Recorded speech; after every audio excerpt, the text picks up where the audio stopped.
سلام كما يتنيحهم كبران كبرات تخاتلتنا ميديا نلما عند زبلنا يم زيناتات عايزنا قريبنا لنا نتكاتلنا عند عدمنا لايك شير سبسكرايب بمقربة بيتسمنا تكون نعدم إذا من محدار تقراي وانا وكنتات عمل كيتو زوج مقلت له كم صعب نابهم كنبلينا كابينيك زي من محدار تقراي ابز حلف سمون بزاهم متعنفت مسرة امرارحا كل الزبان لعلوت ازاز تحيلتات تصتا تقراي كاب 23 كساب 24 تحساس كل تشحين 17 عام تمرت ابزل لغزه ኣብ እዋናዊ ኩነታት ትግራይ ብዝርዝር ተመያይጦም ኣብ ሓበራዊ ምርዳእ በፂሖም ኣለው።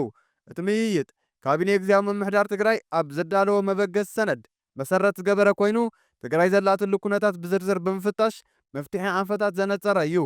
ኣብ ትግራይ ናይ ዝተፈጠሩን በብግዚኡን ዝምዕብሉ ዘለው ፀገማት መሰረታዊ መበገሲኦም ፖለቲካዊ ከም ዝኾነን ብግልፂ ብምንፃር ዘላቒ መፍትሒኦም እውን ፖለቲካዊ ምዃኑ ኣብ ምርዳእ ተበፂሑ ኣሎ ይብል እዚ መግለፂ እዚ። ካብቲ ኣቲናዮ ዘለና ኩለ መድያዊ ቅልውላው ንምውፃእን ፀገም ህዝብና ትርጉም ብዘለዎ ብርኪ ንምቕላል ግዝያዊ ምምሕዳር ብኩሉ መንገዲ ምትንኻር ከም ዘድሊ ካብ ላዕሊ ክሳብ ታሕቲ ዘለዉ መራሕ ሓውራቱ ከመዓራርዩ ናብ ጭቡጥ ተግባር ክኣቱ ከም ዘለዎ ተደምዲሙ ኣሎ።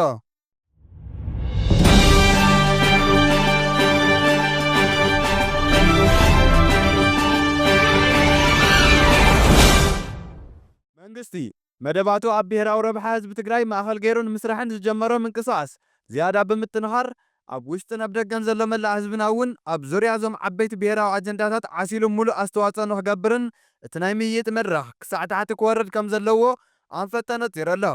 ኣብዚ ሓበራዊ መድረኽ ኩነታት ሓይልታት ፀጥታ ትግራይ እውን ብስፍሓት ምይይጥ ዝተገበረሉ ኮይኑ ብፍላይ ኣብ ልዕሊ ሓይልታት ፀጥታ ትግራይ ዝግበር ዘሎ ወፍሪ ፀለመ ናብ ተሓታትነት ንምስጋር ክስርሐሉ እዩ። እዚ ከም ዘለዎ ኮይኑ ገለ ውልቀ ኣባላት ሓይልታት ፀጥታ ትግራይ ካብ ተልእኾኦም እንዳውፅኡ ካብ ዘየድሊ ምንቅስቓስ እንትኣቱ ድማ ብፅኑዕ ዲስፕሊን ናብ መስርሕ ተሓታትነት ምስጋር ብጥቡቕ ክስርሐሉ እዩ። በቲ ካሊእ መዳይ ሓይልታት ፀጥታ ትግራይ ናብ ሓደ ዝኾነ ኣካል ደገፍትን መሳርሒ ከም ዝኾን ተገይሩ ብሕቡእን ብቆልዑን ዝግበር ዘሎ ጎስጓስ ካብ ሕጊ ወፃእን ዘይቕቡልን ስለ ዝኾነ ብህፁፅ ደው ተዘይሉ እዚ እውን ብስርዓት መሰረት ናብ ተሓታትነት ክሰግር ክስርሐሉ እዩ ይብል እዚ መግለፂ እዚ ግዝያዊ ምምሕዳር ትግራይ ኣትያቶ ካብ ዘላ ኩለ መድያዊ ቅልውላው ንምውፃእ ኩሎም ዓቕምታት ብዝግባእ ክሳተፉ ሓሳባቶም ክድመፁ ከም ዘለዎም ኣብ ምርዳእ ተበፂሑ ኣሎ። በዚ መሰረት እቲ ክሳብ ሕዚ ናብ ተግባር ዝኣተወ ኣማኻሪ ካውንስል ቀልጢፉ ስርሑ ንክጅምር ኣንፈት ተነፂሩ ኣሎ። ኣብ መወዳእታ ህዝቢ ትግራይ ምስ ጎረባብቱ ብሰላም ንምንባር ዝተጀመሩ ናይ ህዝቢ ንህዝቢ ርክብ ተጠናኺሮም ንክቕፅሉ ኣብ ሓበራዊ ምርዳእ እውን ተበፂሑ ይብል እዚ መግለፂ እዚ። ቤት ጽሕፈት ጉዳያት ኮሚኒኬሽን ትግራይ እውን ኣብ ዕላዊ ገጹ ጠቂዕዎ ኣሎ። እዚ መግለፂ እዚ ግብፅን ኢትዮጵያን ኣብ ሜዳ ሶማል ተተፋኒነን ኣለዋ። ግብፂ ናብ ሃገረ ሶማል ብወታደራዊ አንቶኖቭ መራኽብን ወታደራታ ናብ ሶማል ከም እትኣቱ ኣፍሊጣ ኣላ። ሚኒስትሪ ሓይልታት ምክልኻል ኢትዮጵያ ድማ ሎሚ ናብ ሃገረ ሶማል ኣትዩ ኣሎ። ሎሚ ናብ ሃገረ ሶማል ከም ዝኣተወ ተሓቢሩ ኣሎ።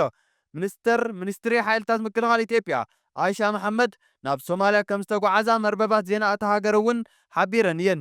ማዕኸን ዜና ሮይተርስ ድማ ሰብ መዚ ሃገረ ሶማል ብምጥቃስ ሚኒስትሪ ሓይልታት ምክልኻል ኢትዮጵያ አይሻ መሐመድ ናብ ሶማል ከም ዝኣተማ እውን ኣፍሊጡ እዩ። እተን ሚኒስትሪ ሓይልታት ምክልኻልን ንምንታይን ስለምንታይን ናብ ሃገረ ሶማል ከም ዝገሻ ዛጊድ ዝተፈለጠ ነገር ከም ዘየለ እዩ ዝገልጽ ዘሎ። ብኻሊእ ወገን ሃገረ ግብፂ ብነፋሪትን መርከብን ወታደራታ ናብ ሶማልያ ንምልኣኽ ክተካይዶ ዝፀንሐት ቅድመ ምድላዋት ከም ዝዛዘመት እውን ኣፍሊጣ ኣላ።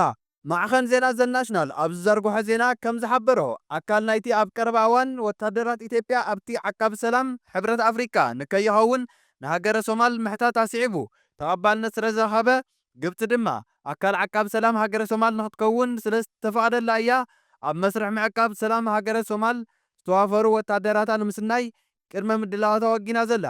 ኣቐዲማ 10,000 ወታደራታ ምስ ሙሉእ ዕጥቆም ናብ ሃገረ ሶማልያ ዘእተወት ግብፂ ሕዚ ድማ ብምኽንያት ኣኽባሪ ሰላም ኣብ ሃገረ ሶማልያ ንኽትኣቱ ትሸባሸብ እያ ዘላ።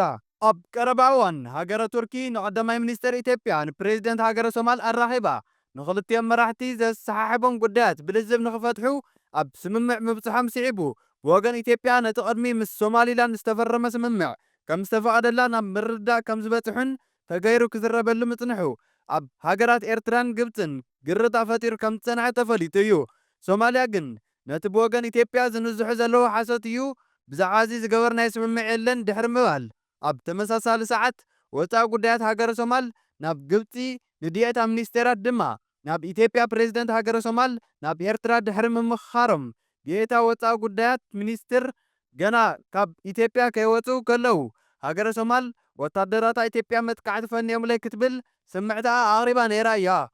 ዋላ እኳ ነቲ ዝቐረበ ጥርዓን መንግስቲ ኢትዮጵያ መሰረት ኣልቦ እዩ ክብል እንተነፀጎ ድሕሪ ንዝኹሉ ፖለቲካዊ ተዋስኦታት ድማ ኣብ ቀረባ እዋን ኣብ ሃገረ ሶማል ብዛዕባ ዝዋፈሩ ኣባላት ዓቀብቲ ሰላም መንግስቲ ሶማልያ ኣብ ባይቶ ጸጥታ ውድብ ሕቡራት ሃገራት ወታደራት ኢትዮጵያ ኣካል እቲ ሓድሽ ዝቐውም ዓቃቢ ሰላም ዝተፈላለየ ሃገራት ንኸይትኸውን ብምሙጋት ሰራዊት ኢትዮጵያ ንኸይኣቱ ተቐባልነት ረኺቡ ጸዲቑ እዩ።